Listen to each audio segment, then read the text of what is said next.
Hi, everyone. This is Aaron, and you are listening to the Sola Network podcast. In this episode, we're going to hear from Pastor Owen Lee, who serves as the senior pastor of Christ Central Presbyterian Church in Centerville, Virginia. As a member of our Sola Council, we asked him to share some words for churches and leaders during the coronavirus crisis. Thanks for listening.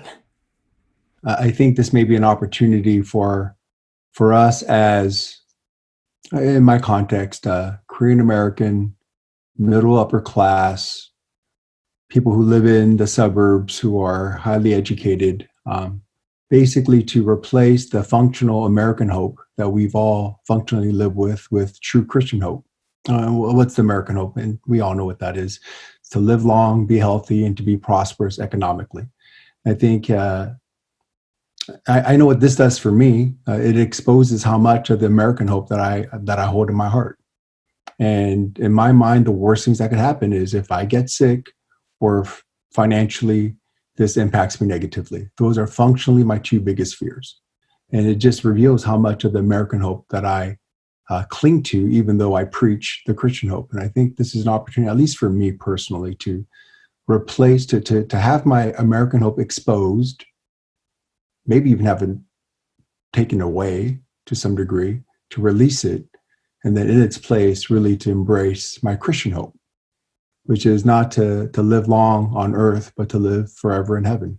My Christian hope is that one day in resurrected, glorified body, in a new heavens and a new earth where there is no more sin, sorrow, virus, or death, to live with Christ. And this is a hope that I mentally assent to and affirm, something I'm paid to preach. But I know functionally on a day-to-day basis, I live by my American hope. And I think this is an opportunity for me as a pastor of a congregation that's probably a lot like me to say, hey, when God exposes how much of the American hope that you've been harboring in your heart, to repent and to release it and to embrace with all your heart the Christian hope. And the Christian hope has to work for the young person that dies. The Christian hope has to work for the person that loses everything, right?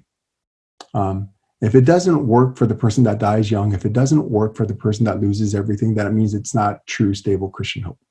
And I think now more than ever, we need to preach, not only preach, but believe for ourselves before we preach that our Christian hope is worth everything.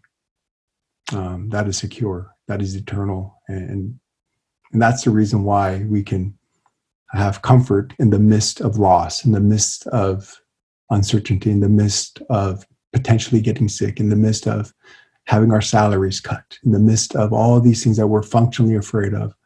We can have hope because our hope is Christian, not American.